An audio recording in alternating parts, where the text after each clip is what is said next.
गीता अध्याय 15 के श्लोक 16-17 में 3 प्रभु बताए हैं।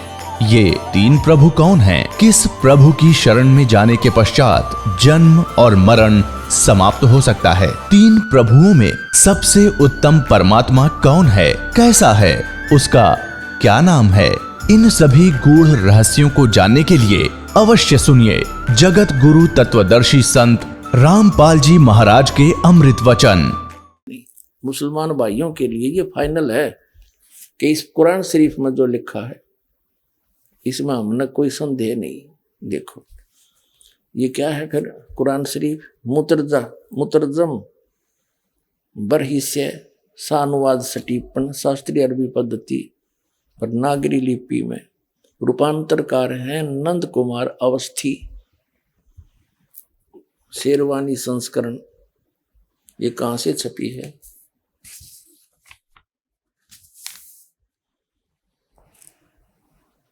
ये वही है सारा शास्त्रीय अरबी पद्धति पर नागरी लिपि में शेरवानी संस्करण प्रकाशक है लखनऊ किताबघर मौसम बाग सीतापुर रोड लखनऊ। अब हम इसके 604 पृष्ठ पर आते हैं सूरत फुरकानी में या सूरतुल फुरकानी कुरान शरीफ और ये 604 पृष्ठ पे ये तो है उर्दू भाषा अरबी भाषा लिखी उर्दू में है।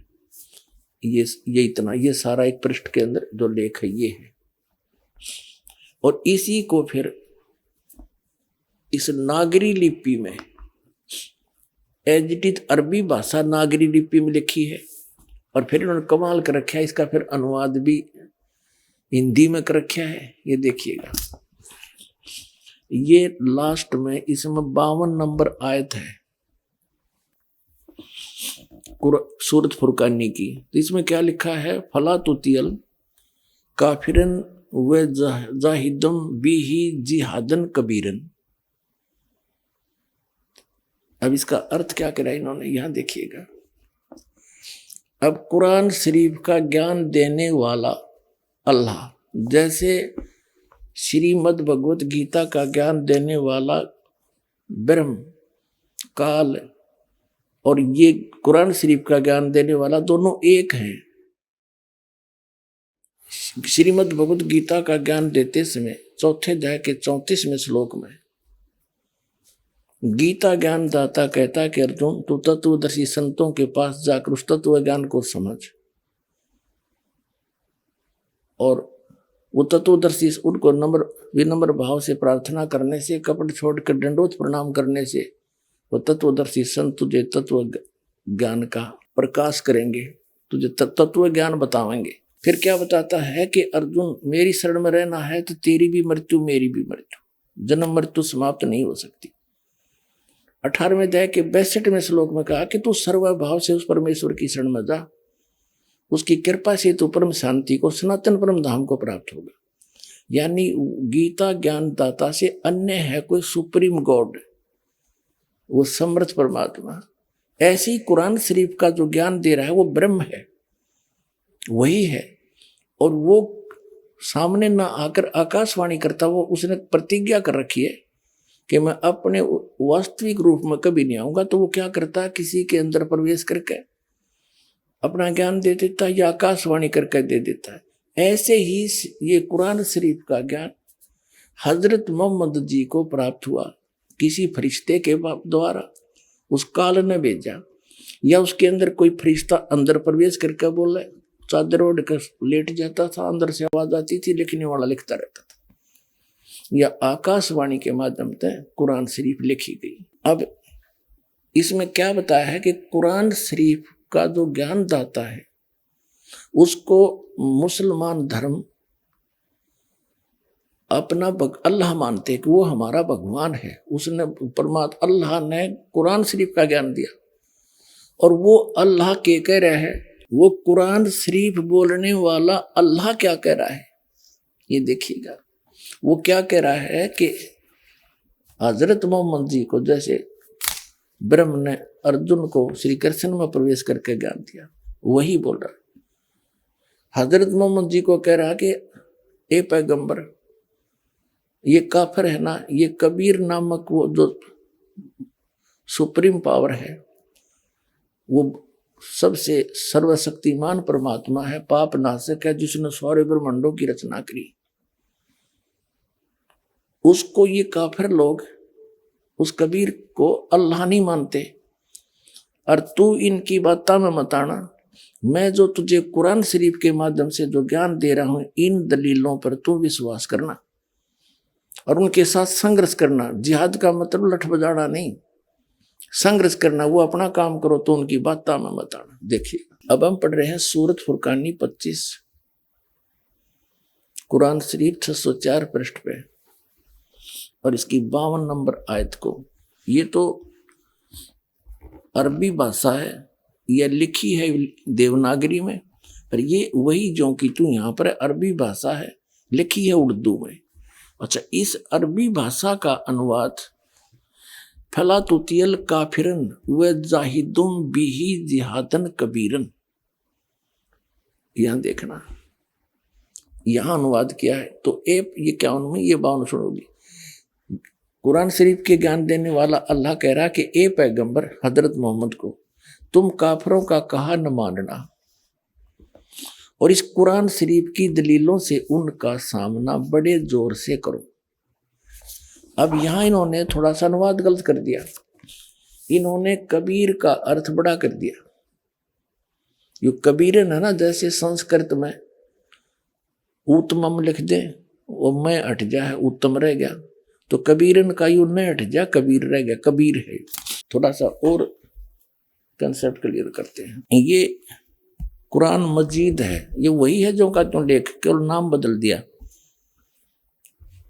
लेख जो का त्यों है, इसमें लेखक अनुवादक दूसरा है इस करके। वो अरबी मतन मुर्तजम और इसका है प्रकाशक है ऑफिस बुक डिपो 422 मटिया में जामा मस्जिद दिल्ली 6। ये है कुरान मजीद हिंदी मुतरजम अरबी मतन, तो तर्जुमा यानी अनुवाद मौलाना फतेह मोहम्मद खान साहिब जालंधरी, तसही मौलाना अब्दुल मजीद सरवर साहिब, प्रकाशक है Farid book depot private limited नई दिल्ली। अब हम इसमें एक तो ये दिखाते हैं आपको, ये कुरान का ये पृष्ठ नंबर 6 पे थोड़ी सी झलक दिखाते हैं आपको। यह कुरान शरीफ कैसे, ये मुकदमा नामक कोई अध्याय है, कुरान मजीद के उतरने और संग्रह व संकलन के हालात। कुरान मजीद एक पवित्र किताब है, मजीद कहो चाहे कुरान शरीफ कहो, जो अंतिम नबी हजरत मोहम्मद सल्लल्लाहु पर उतारी गई। यह अर्शी कुर्सी के मालिक का कलाम है, जो उसने स्वयं एक बरगुजिदा पैगंबर और मुकर्रम यानी सबसे ज्यादा लोकप्रिय बंदे पर नाजिल किया। इस्लाम का आधार इसी आसमानी फरमान आदेश पर है और इसके जिसने अनुपालन किया है वह इस्लाम के दायरे में दाखिल हुआ है। अब यहां देखना ये कैसे उतरी। ये सही यह है कि आप सल्लल्लाहु यानी हजरत मोहम्मद की नबूत के बाद रजमान के सब्बे के अंदर में पूरा कुरान मजीद लोहे महफूज अल्लाह के पास से उस आसमान पर जिसे हम देख रहे हैं अल्लाह के हुक्म से उतारा गया। इसके बाद हजरत जिब्रील अल्लाह यानी एक फरिश्ता जिसमें इस कदर हुक्म हुआ, उन्होंने पवित्र कलाम को बिल्कुल वैसा ही बिना किसी परिवर्तन या कमी बेसी के नबी सल्लल्लाहु तक पहुंचाया, हजरत मोहम्मद तक पहुंचाया। फिर इस जबरील नामक फरिश्ते ने उसमें कोई फेरबदल नहीं किया, ऊपर से उस गुप्त अल्लाह का संदेश लेकर जो का त्यों ले आया। कब ये कैसे उतरे हैं पहुंचाया। कभी 2 आयतें, कभी 3 आयतें यानी श्लोक से, और कभी 1 आयत से कभी कम, कभी 10 आयतें और कभी पूरी सूरतें। इसी को शरीयत में बाह्य कहते हैं, वह कहते हैं। उलमा विद्वानों ने वह के विभिन्न तरीके हदीसों से पेश किए। नंबर 1, ये कैसे प्राप्त हुई हजरत मोहम्मद जी को, ये कैसे प्राप्त हुई, किस किस प्रकार। एक प्रकार से तो हजरत जबरील यू लेकर आया और हजरत मोहम्मद को पढ़ाया, उनका याद हो गया। ये देखो, फरिश्ता वह लेकर आया हुक्म, और एक आवाज घंटी सी मालूम हो, यह सती थी उनके हदीसों से साबित है। और यह किस्म वह की सभी किस्मों में सख्त थी। वह कष्ट, बहुत कष्ट नबी सल्लल्लाहु अलैहि वसल्लम को होता था। यहां तक कि आपने फरमाया कि जब कभी ऐसी वह आती है तो मैं समझता हूं कि जब अब जान निकल जाएगी। एक टाइप तो ये है कि वो फरिश्ता आके वो ज्ञान देता है, और दूसरा उसको उनके अंदर प्रवेश हो करके और वो चद्दर ओढ़ लेते हैं, फिर वो बोलते हैं। एक देखो दूसरे टाइप की, फरिश्ता दिल में कोई बात डाल दे। तीसरी, फरिश्ता आदमी के रूप में आकर बात करे। यह किस्म बहुत आसान थी और इसमें कष्ट न होता था। चौथा, अल्लाह ताला जागते में नबी सल्लल्लाहु यानी हजरत मोहम्मद के से कलाम फरमाए, आकाशवाणी करे। जैसा कि सबे मेराज की रात में। पांचवा, अल्लाह ताला सपने के हालत में यानी जैसे सपना सा करके कलाम फरमाए, हुक्म। यह किस्म सही हदीसों से साबित है। अब पांचवा, फरिश्ता सपने की हालत में आकर, छठे नंबर है, आकर कलाम करे। मगर अंतिम 2 किस्म के कुरान मजीद खाली है। पूरा कुरान जागने की स्थिति में नाजिल हुआ। अगरचे कुछ उलमा ने सूरह कौसर को आखिर में किस्म से माना है, लेकिन ये अपने को बता रहे हैं उसके प्रूव करने के लिए, इसको रद्द कर दिया है। तो इस प्रकार उस जिसको ये मुसलमान भाई अपना अल्लाह मानते हैं, उसने अपना संदेश और अध्यात्म ज्ञान ये मानते हैं कि उसने इस तरह से हजरत मोहम्मद तक भेजा। और यूं सारा का सारा ज्ञान कुरान शरीफ का, कुरान मजीद को जय शरीफ एक है, गौर उस इनके अल्लाह का दिया है। उसमें बीच में फरिश्ते ने कुछ मिलावट नहीं करी। ये आपने पढ़ ली। अब देखिएगा, अब हम आगे इस कुरान मजीद के सूरत फुरकानी 25 पे, कुरान मजीद 576 पृष्ठ पे, ये जो का तो वही एज इट इज एडिटो कॉपी, और ये नीचे 52 नंबर आयत है। यहाँ एज इट इज, एक अक्षर का भी अंतर नहीं है। फला तुतियल काफिरिन व जाहिदों बिही जिहादन कबीरा। अब इसमें कबीरा लिखा है, इसको कबीरा कहो, कबीरन कहो, खबीरा कहो, ये बोलन का अंतर है। अब इसमें से हमने सिर्फ इतना ही लेना था। अब हम फिर लेते हैं पवित्र कुरान शरीफ को। अब इसे सारी बात हल हो जाएगी हमारी। ये फिर हमने उठा ली पवित्र कुरान शरीफ, और ये कहां से छपी है ये आपको हमने पढ़ा दिया, दिखा दिया था। अब हम इसके आते हैं 604 पृष्ठ पे, सूरत फुरकानी 25, और ये 604 पृष्ठ पे हम नीचे पढ़ लिया हमने। इसकी 52 नंबर आयत में वो का वो है। इसका कुरान मजीद को होते शरीफ से बात वही है। फला तुतियल काफिरन व जाहिदुम बिही जिहादन कबीरन। कबीरन कहो, कबीर कहो, कबीरा कहो, ये सिद्ध कैसे? इसका अर्थ इन्होंने यहाँ करी रखा। तो ए पैगंबर कुरान शरीफ के ज्ञानदाता ने जो भी कहना था उसका आदेश है ये कुरान शरीफ, और उसने किस माध्यम से जैसे भी हजरत मोहम्मद को पहुंचाया, ये सारा का सारा आदेश जिसको मुसलमान भाई अपना खुदा मानते हैं उसका संदेश है। और वो क्या कह रहा है, किसी अन्य भगवान के बारे में कह रहा है। वो कबीर नामक परमात्मा है जिसने 6 जन्म, जिसने सारी सृष्टि रची, और उस परमात्मा की खबर किसी बाखबर से पूछो। कुरान शरीफ का ज्ञानदाता भी किसी अन्य परमात्मा के बारे में कहता है और खुद भी अल्पज्ञता सिद्ध कर रहा है।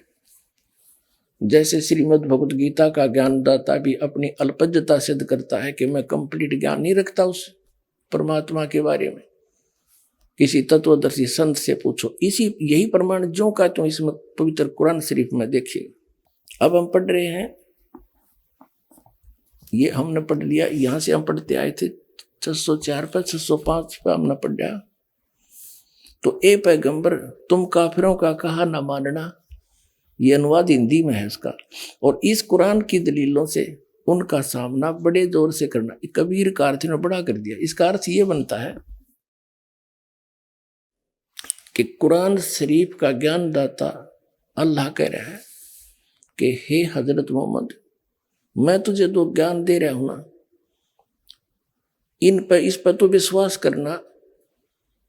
वो कबीर परमात्मा है, अल्लाह है वो, और सारा सुखदाई वही है, पाप नाशक भी वही है, और ये वही है जिसने सारी सृष्टि रची।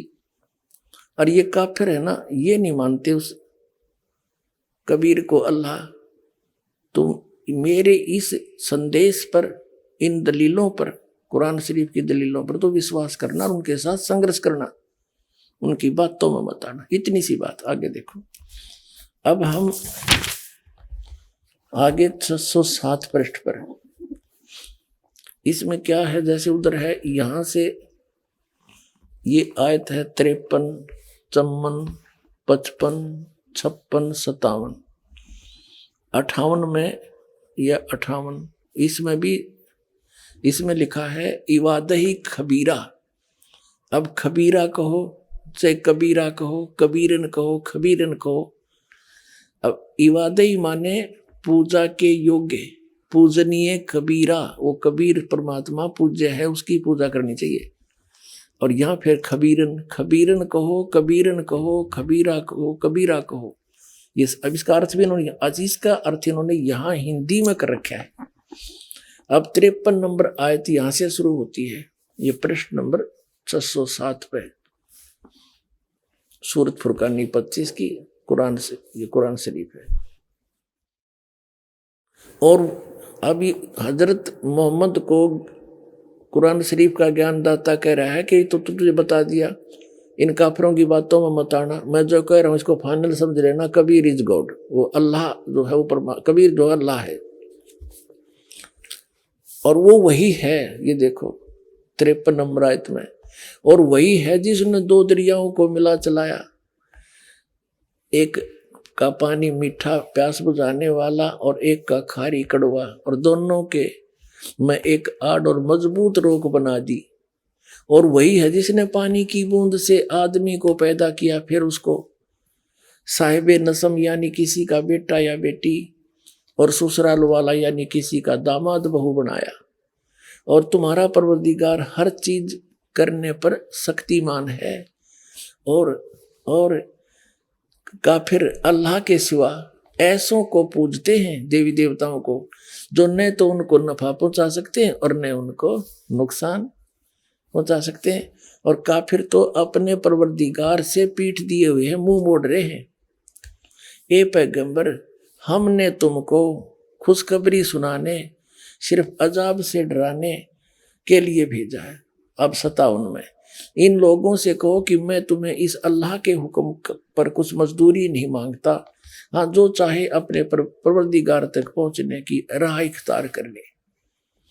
तो और ए पैगंबर, अब 58 में, ए पैगंबर उस जिंदा पर भरोसा रखो। जिंदा, इन चैतन्य कर दिया जिंदा का अर्थ, जो कभी मरने वाला नहीं है, और तारीफ के साथ उसकी पाकी बयान करते रहो, और अपने बंदों के गुनाहों से ये वह काफी खबरदार है। यो काफी और 58 का यहाँ देखो, ये 58 नंबर है ना, खबीरा का इन्हें काफी कर दिया, यानी बड़ा घना। अरे लिख रहा था वो कबीर पूजा के योग्य है और अपने बंदों के सब गुनाहों को, पापों का नाश कर देता हो, सब जानता है। 58वां, उस जिंदा पर। अब जिंदा कबीर साहब कहते हैं कि हम मोहम्मद जी को मिले थे, क्योंकि अच्छी आत्माओं को मिलते हैं, जैसे आदरणीय धर्मदास साहिब जी को मिले, आदरणीय मुल्कदास साहिब जी को मिले, आदरणीय दादू साहिब जी को, आदरणीय नानक साहिब जी को, आदरणीय गरीबदास साहिब जी गांव छुड़ानी जिला दद्दर वाले को, आदरणीय गीसा दास साहिब जी गांव खेखड़ा जिला मेरठ उत्तर प्रदेश वाले को, और हजरत मोहम्मद, आदरणीय हजरत मोहम्मद जी को मिले।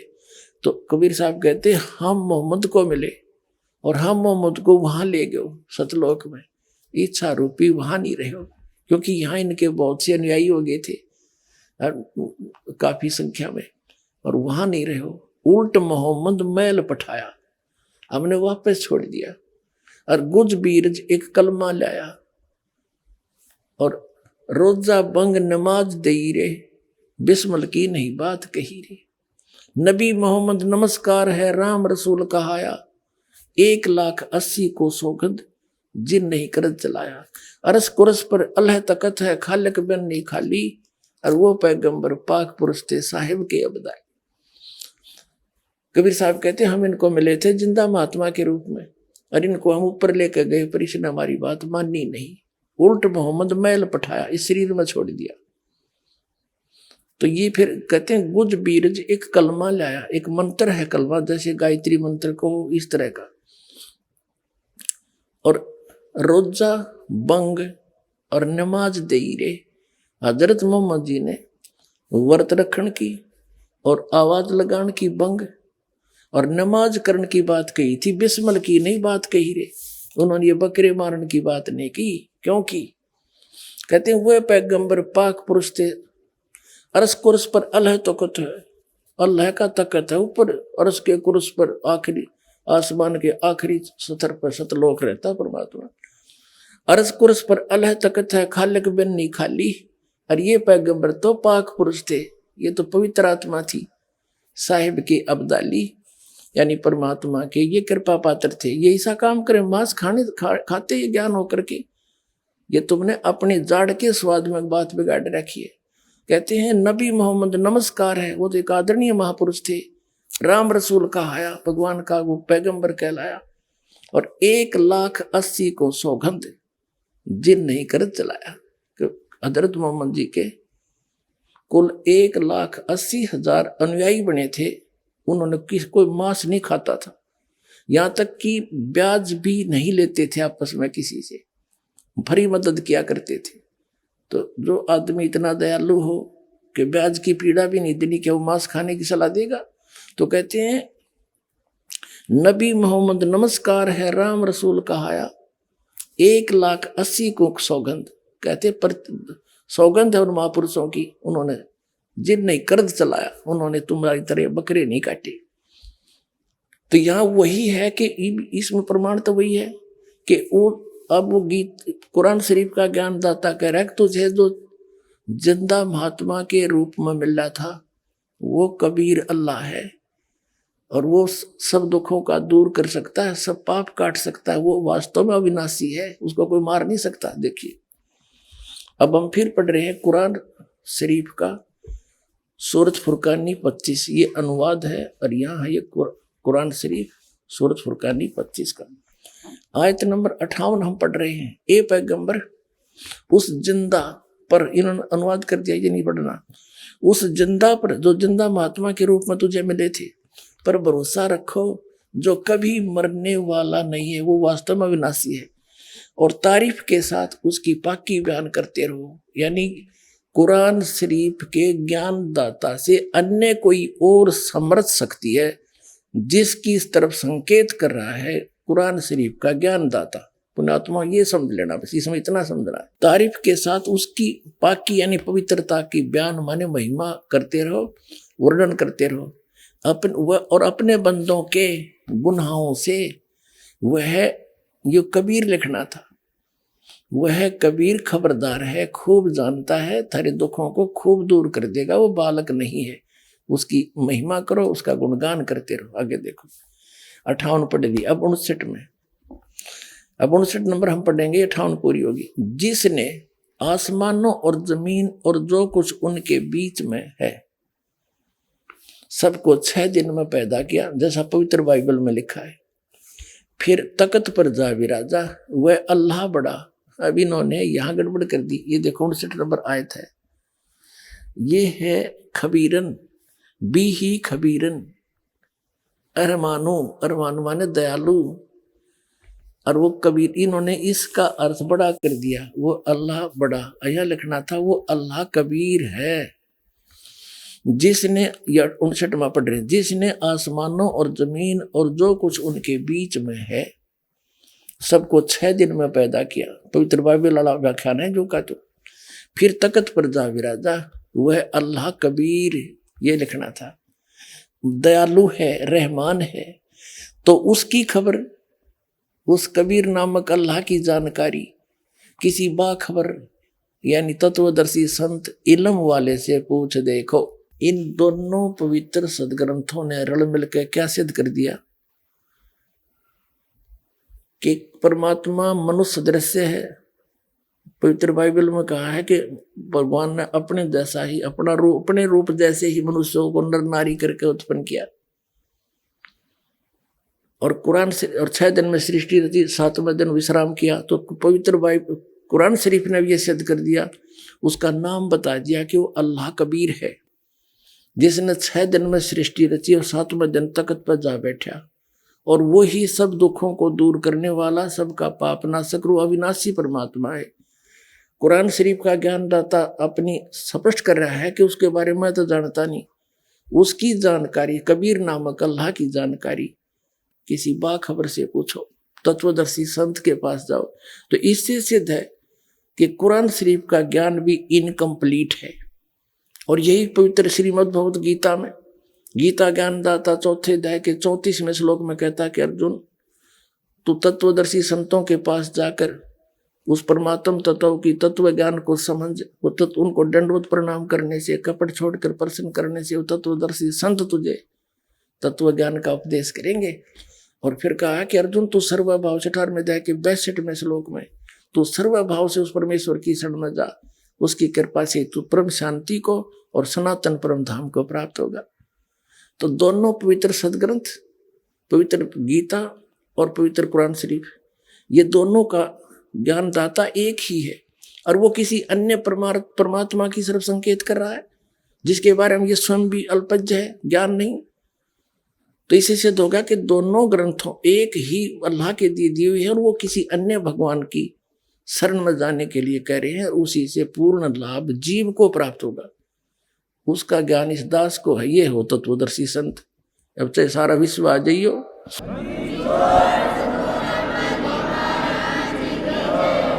अब पुण्यात्मा,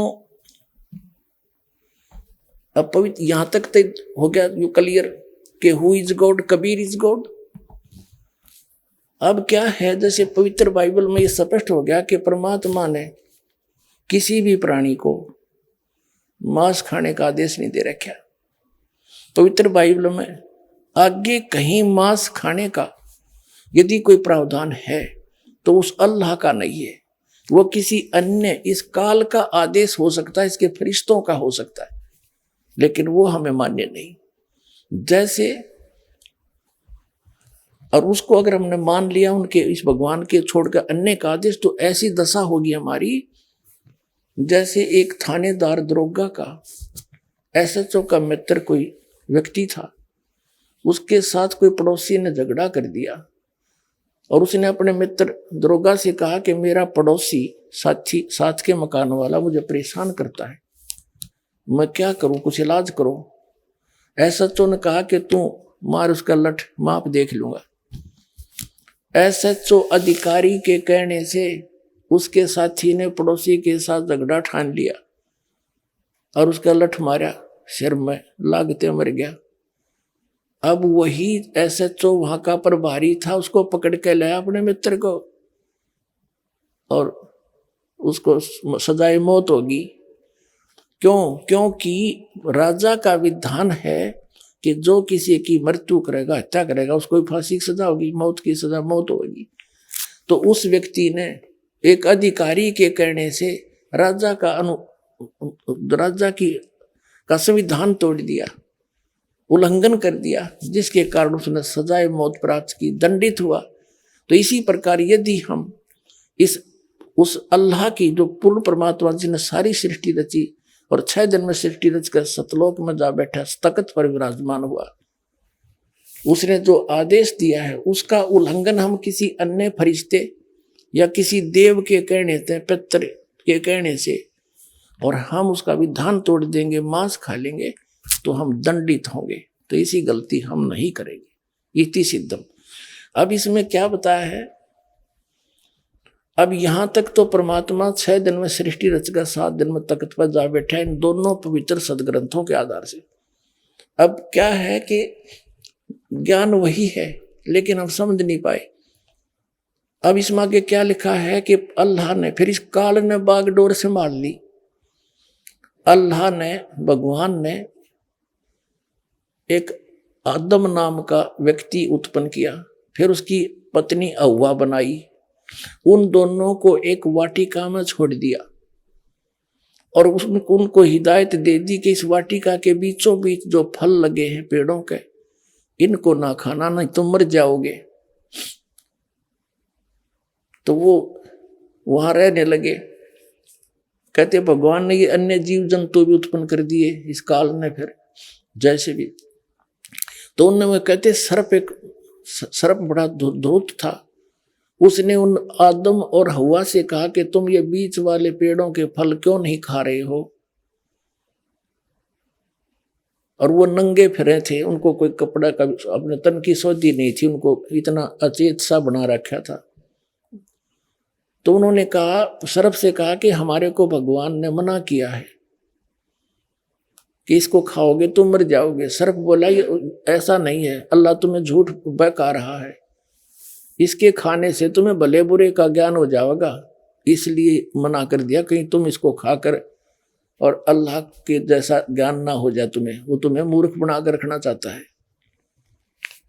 तो उस औरत ने फल तोड़ दिया, आप भी खा लिया, अपने पति से भी खवा दिया। तो उन्होंने चेतना होगी, उनका नशा सा उतर गया, उन्होंने देखा तुम नंगे हो, तो उन्होंने वह अंजीर के पत्ते चौड़े चौड़े होकर उनका एक लंगोट बना लिया, आपस में अपने गुप्तांग ढक लिए।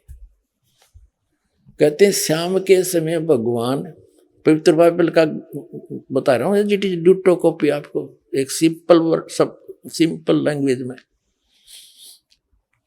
शाम के समय भगवान वाटिका में टहलने के लिए आया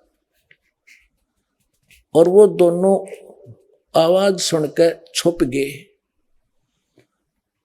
भगवान ने आवाज लगाई कि आदम हवा तुम कहाँ हो? उन्होंने कहा कि हम नंगे हैं, आपको देखकर हमें शर्म आ रही है, हम छुप गए हैं। तो भगवान आया उनके पास और उनसे कहा कि तुमको क्या तुमने ये बीच वाले फल, पेड़ के फल खा लिए? कहा, किसने बताया? कि सर्प ने बता दिया। भगवान घना नाराज होया और फिर वो भगवान ने बोला, भगवान ने उनके कपड़े बनवाए, अंगरखे चमड़े के सारे कपड़े बनवाए और नो सोचा मन में कि ये मनुष्य इस बीच वाले भले बुरे का ज्ञान कराने वाले फल को खाकर हम में से एक के बराबर हो गया। इससे सिद्ध हो गया कि ये जिनको ये क्या नाम है, पवित्र ईसाई धर्म के व्यक्ति भगवान मानते हैं, वो एक से अधिक हैं। वो ये तीनों देवता है, ब्रह्मा विष्णु महेश। ये समझ नहीं पा रहे, ये दिखाता हूं आपको, प्रमाणित करता हूं। ये देखिएगा, ये काल के पुत्र हैं। ये पवित्र बाइबल हम आपको पढ़ा रहे हैं। कुरान शरीफ हमने रख दी, अब हम ये पढ़ रहे हैं पवित्र बाइबल। ये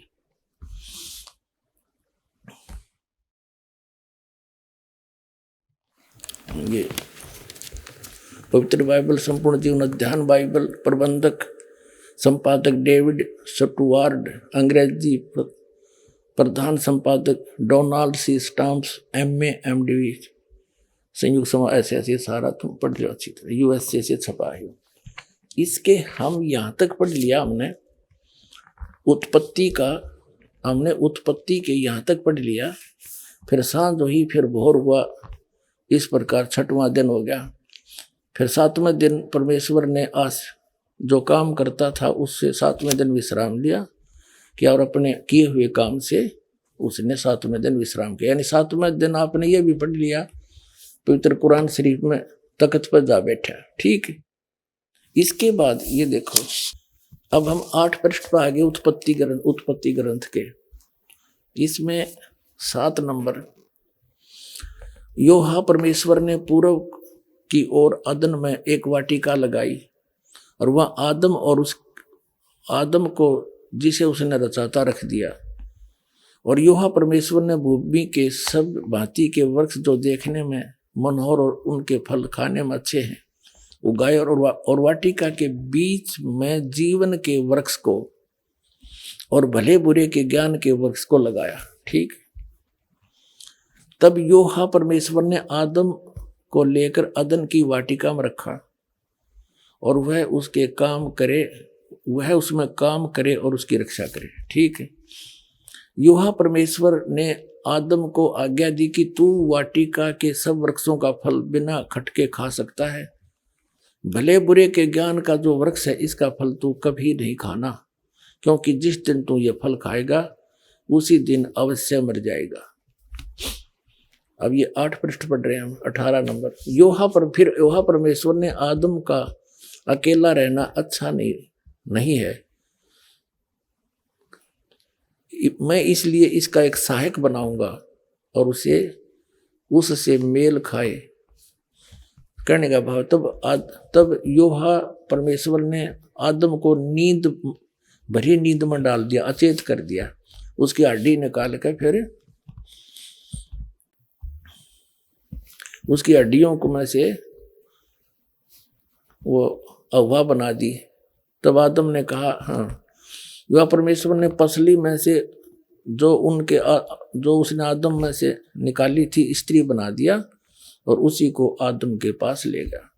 आदम ने कहा, ये मेरी हड्डियों में की हड्डी है और मेरे मांस का मांस है, इसलिए इसका नाम नारी होगा, क्योंकि यह नर में से निकल गई है।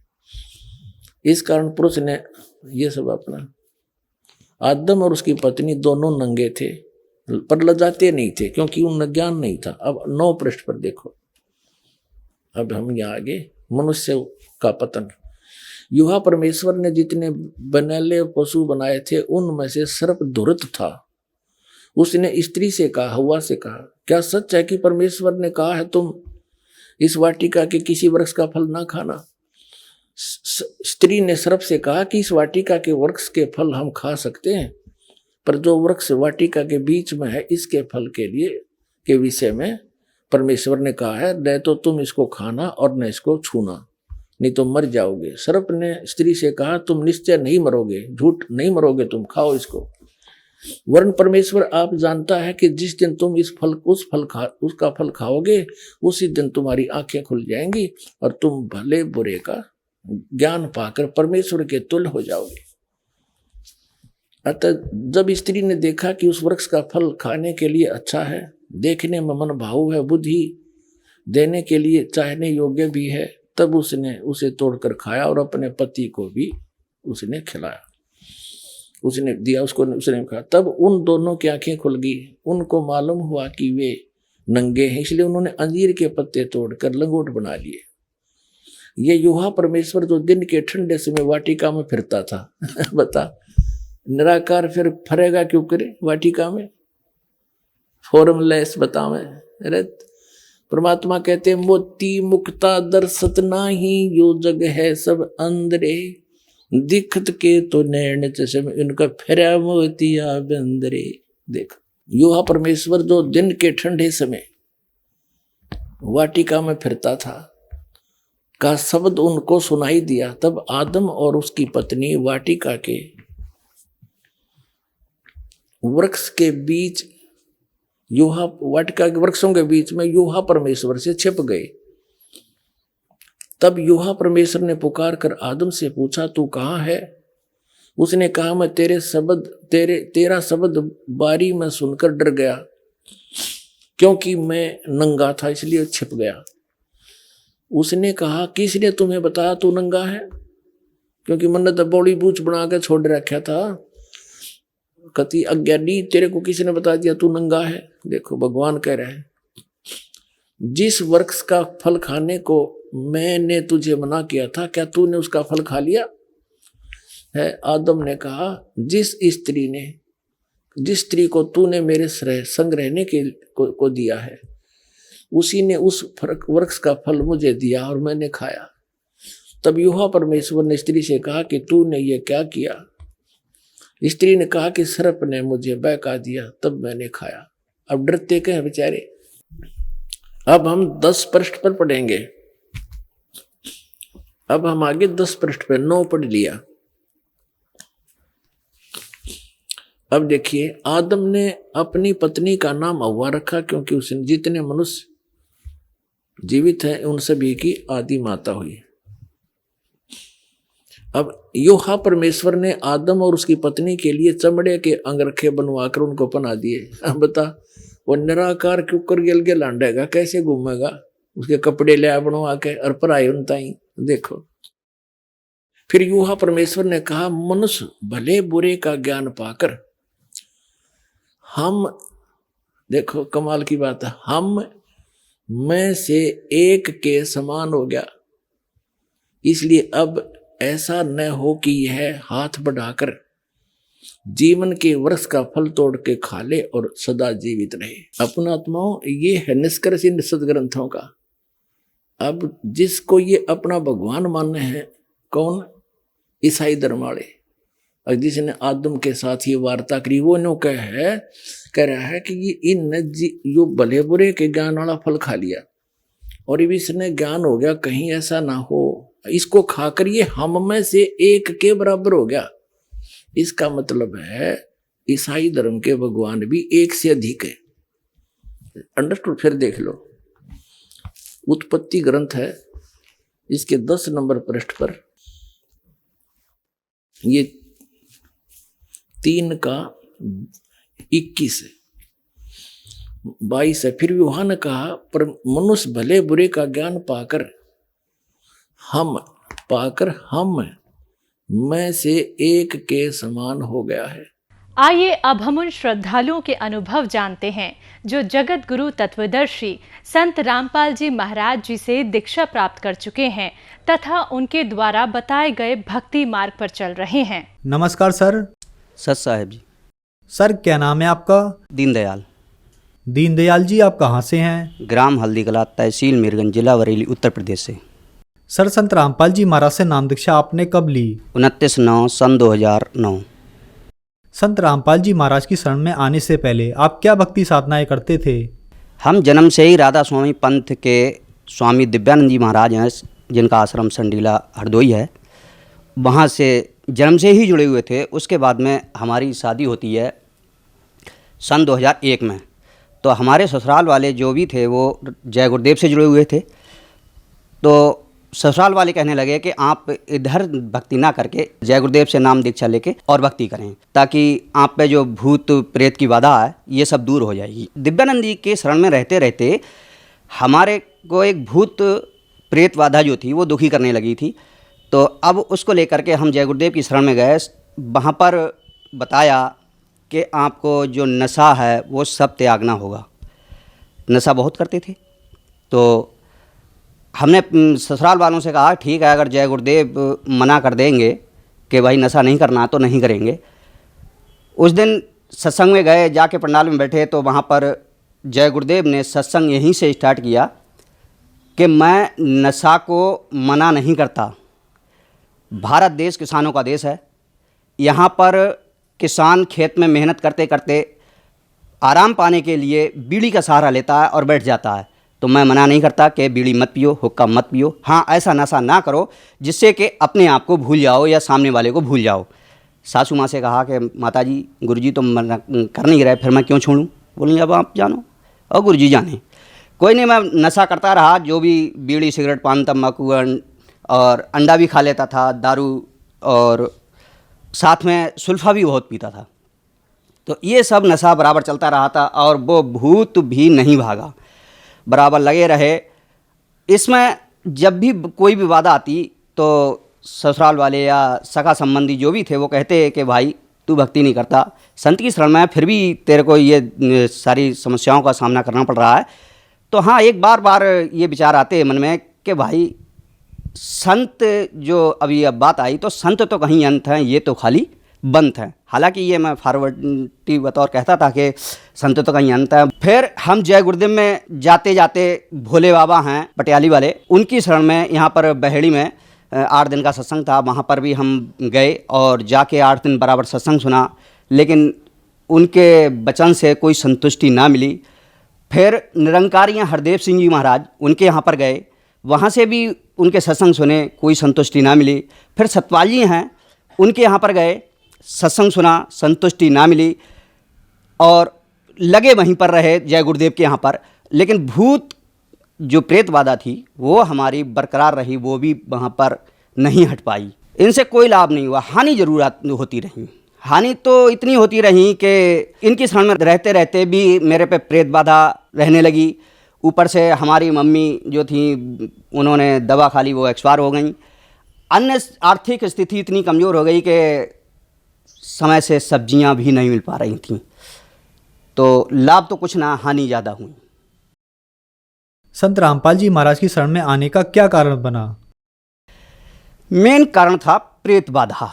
हमारे पे एक भूत आता था, उसको लेकर हम ज़्यादा दुखी थे। मेरे को फ़ोन किया और बताया कि दीनदयाल, आपके जो प्रेत बाधा है वो संत रामपाल जी महाराज की शरण में जाने से बाधा दूर हो सकती है, तो क्यों ना हम संत रामपाल जी महाराज की शरण में चलें। हम आश्रम पहुँचे। संत रामपाल जी महाराज के आश्रम बरवाला में, टोना रोड पे आश्रम था। तो अब बीड़ी की लत, जो नशा हम करते थे, तो उससे हम छोड़ नहीं पा रहे थे। और बीड़ी की लत ऐसी समझ लो कि जैसे हम घर में ऐसे पैदा हुए जैसे गेहूँ में कंडुआ। घर में कोई नशा नहीं करता था, लेकिन हम नशा सभी करने लगे थे और साथ में लेके गए, पापा साथ में थे।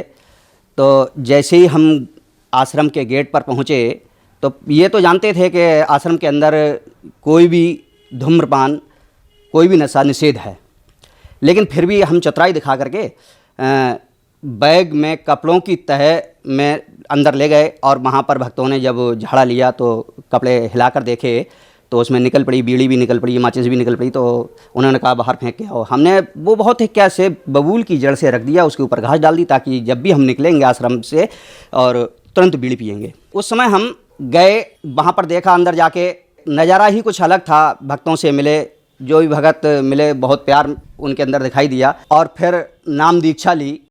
सर, संत रामपाल जी महाराज से नाम दीक्षा लेने के बाद आपको क्या लाभ हुए? संत रामपाल जी महाराज से नाम उपदेश लेने के बाद में जब हम घर लौटते हैं तो प्रेत बाधा तो हमारी पहले ही ख़त्म हो चुकी थी। नाम लेते ही घर आते हैं तो करीब 1 महीना हुआ था कि भक्तमती हमारी जो पत्नी है उन्होंने नाम नहीं लिया था और अचानक उनके कान में दर्द हुआ और दर्द होने पर बेहोश हो गई। उन्हें लेके हॉस्पिटल गए। हॉस्पिटल में बताया कि इनके कान के पर्दे जा चुके हैं, मैल बहुत आ रहा था। तो उसने दर्द का इंजेक्शन लगाया। इंजेक्शन लगाते ही उसको आवाज़ आनी बंद हो गई। आवाज़ आनी जब बंद हुई, तुरंत उससे कहा कि भाई तू दवा दे, जो भी देनी है डॉक्टर से, और हम कहीं दूसरी जगह इलाज करा लेंगे। वहाँ से ले आए, दूसरे हॉस्पिटल में लेके गए तो पता लगा कि इसके कान के पर्दे गल चुके हैं और इसका ऑपरेशन होगा, कान के पर्दे पड़ेंगे और 90,000 रुपये खर्चा भी बताया। लेकिन हम इतना पैसा नहीं जुटा पा रहे थे ताकि हम 90,000 रुपये खर्च करके ऑपरेशन कराएं। वहाँ पर जो आसपास के भगत थे उनसे प्रार्थना की कि भगत जी ऐसे ऐसे परेशानी आ गई है, हमें क्या करना चाहिए। तो एक भगत ने बताया कि भगत जी आप सीधे आश्रम चले जाओ और वहाँ से जाके गुरुजी से ही प्रार्थना करो, वही कुछ कर सकेंगे। तो वही समझ में ही आया और सीधे हम आश्रम चले गए। आश्रम जाके गुरुजी से प्रार्थना की, संत रामपाल जी महाराज से, कि मालिक इसके कान खराब हो चुके हैं और 90,000 रुपये डॉक्टरों ने खर्चा बताया है और इतने पैसे हमारे पास हैं नहीं, कहाँ से इतना जुटा पाएंगे। गुरुजी बोले कोई नहीं, इसे नाम दीक्षा दिलाओ और मर्यादा में रह के भक्ति करो, सब ठीक हो जाएगा। विश्वास था नहीं कि इतना विश्वास करें ताकि ठीक हो जाएंगे, क्योंकि पता था कि संत तो कहते ही रहते हैं कि ठीक हो जाएंगे, ठीक हो जाएंगे। पिछले समय से देख रहे थे हम संतों की बात, तो विश्वास नहीं हुआ। मन में विचार आया क्यों ना हम जब तक ये कान ठीक ना हो जाते तब तक यहीं पर रहें, ये निर्णय लेके, और हम वहीं पर टिक गए। 2 बार दर्शन के लिए संत रामपाल जी महाराज के जाते थे हम, तो हर बार में दिखाते और बोलते कि मालिक दया करो, कान ठीक हो जाएं।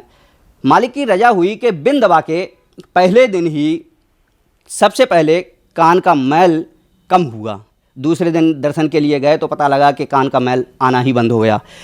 करते करते इसी तरह 8 दिन लगातार हम आश्रम में रहे, सेवा की और मालिक से प्रार्थना की कि 8 दिन में बिन दबा के भी वो कान आज तक ठीक हैं, सुनाई भी बराबर आती है, मैल भी नहीं आता, बिल्कुल ठीक है, वो स्वस्थ है। संत रामपाल जी महाराज की शरण में जाने से ये मेरी पत्नी को लाभ हुआ। उसके बाद में मेरा बेटा एक छोटा, उस समय था 1 साल का, मेरे घर से करीबन 50 फीट दूरी पे रोड है, तो 1 साल का लड़का लड़खड़ाता हुआ रोड की तरफ निकल जाता है।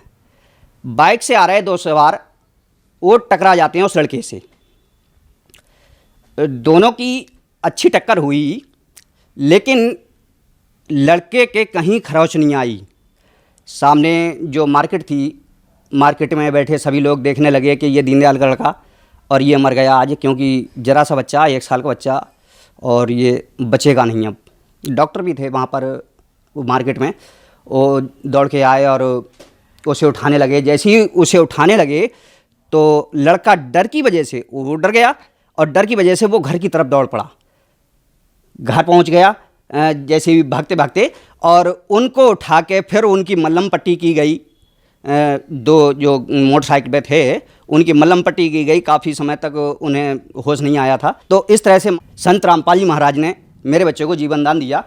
और फिर एक बार मैं अपनी ससुराल अपनी पत्नी को लेकर के जा रहा था साइकिल से, तो सामने ही खड़ी कर दी साइड में कच्चे पे आके साइकिल, और सोचा कोई ना कोई चीज़ ले लें बच्चों के लिए। तो अब वो बच्चों के लिए चीज़ लेने के लिए खड़े हुए थे कि मैं साइकिल पे ही खड़ा था, पत्नी मेरी उतर चुकी थी, और जैसे ही देखता हूँ सामने के एक मोटरसाइकिल सवार मेरे तरफ को चला रहा सीधे। वो मोटरसाइकिल वाला आ रहा है, मैं पत्नी से बोल रहा हूँ कि भाई ये मरेगा, मेरे को भी मारेगा। आते आते वो मेरे से टकराया। टकराने पर ये पता ना लगा कि वो टकराया किससे। मेरी साइकिल ज्यों की त्यों खड़ी रही। मटकाट में एक स्प्रिंग लगा लेते हैं उसे रोकने के लिए, तो वो निकल के वास्तव में दूर गया और वो बहुत बुरे ढंग से बिखर गए। मोटरसाइकिल और 2 सवार जो बैठे थे वो दोनों बिखर गए, और मेरा कुछ नहीं बढ़ा। इस समय भी मालिक ने, संत रामपाल जी महाराज ने मेरे को एक्सीडेंट से बचाया। इसी प्रकार एक बार हम अपने भतीजे के ससुराल जा रहे थे, 2 लोग पीछे बैठे थे। रास्ते में हमारी 80-90 की स्पीड पर मोटरसाइकिल चल रही थी और सामने ट्रक था, ट्रक के पीछे ही हम चल रहे थे। साइड में कोई और रास्ता था नहीं। सामने ट्रक के कुछ और सवारी आती है, उसने हाई ब्रेक लगाए कि हम लगा नहीं पाए। तब तक पता लगा कि हमारी गाड़ी ठुकी जा रही थी उस ट्रक में। हमने एक खंती थी कोई 3 फीट गहरी, उसमें डाल दी। आंखें मिच गईं, बंद हो गई हमारी आंखें। हम कुछ सोच समझ नहीं पाए कि पता लगा कि जब हमारी आंख खुली तो रोड, ट्रक के अगले रोड पर अपनी मोटरसाइकिल पाई। दाता ने, संत रामपाल जी महाराज ने उस बार भी हमें जीवन दान दिया तीनों को, और हम तीनों को मौत के मुंह से बचाया। तो ऐसे तो मालिक चमत्कार हर समय हर पल कोई ना कोई करते ही रहते हैं अपने भक्तों के साथ में। मालिक की महिमा कहाँ तक गाऊं, कितने चमत्कार आपको गिनाऊं, मैं कोई शब्द भी नहीं है मालिक की महिमा गाने के लिए। प्रेत बाधा जो जन्म लिया मैंने दिव्यानंद से और होशियार हुआ, तब से ही प्रेत बाधा मेरे को परेशान करने लगी थी, और सन 2009 तक वो प्रेत बाधा बहुत ही दुखी कर रही थी। संत रामपाल जी महाराज की शरण में आते ही वो प्रेत बाधा छूमंतर हो गई, जैसे थी ही नहीं।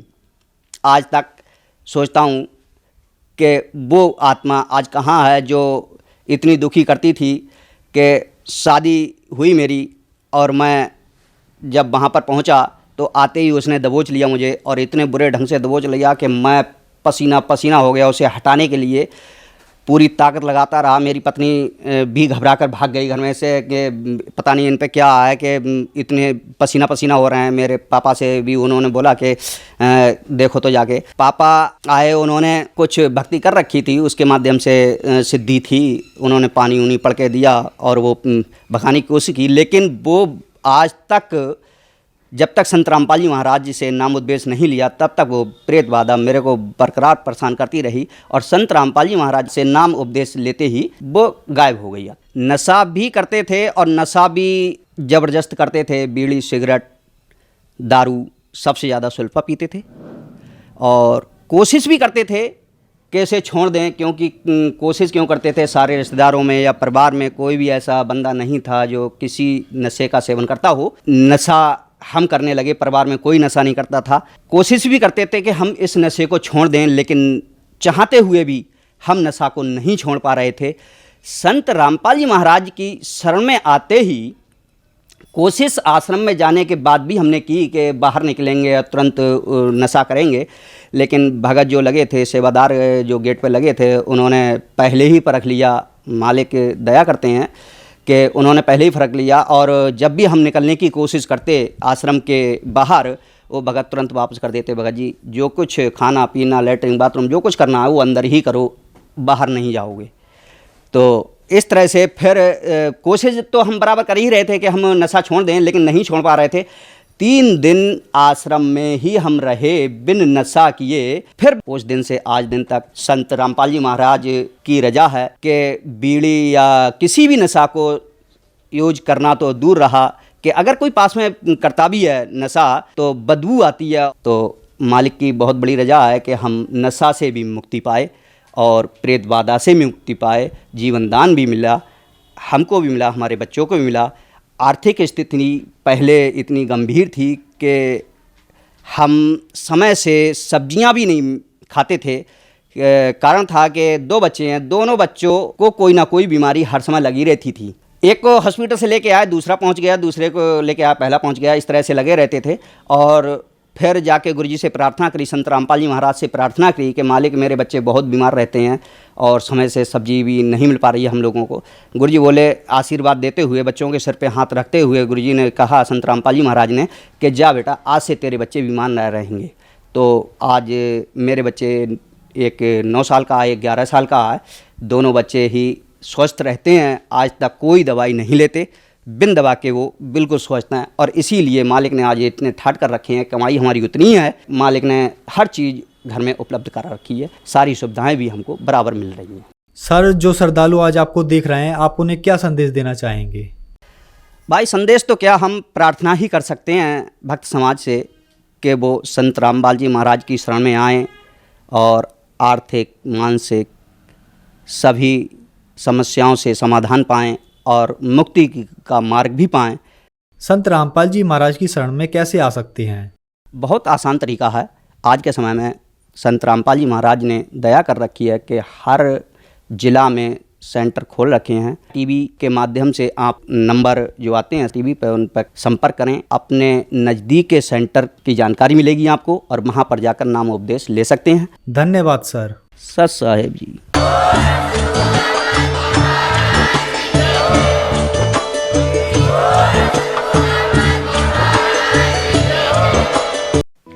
आप सुन रहे थे जगत गुरु तत्वदर्शी संत रामपाल जी महाराज के मंगल प्रवचन।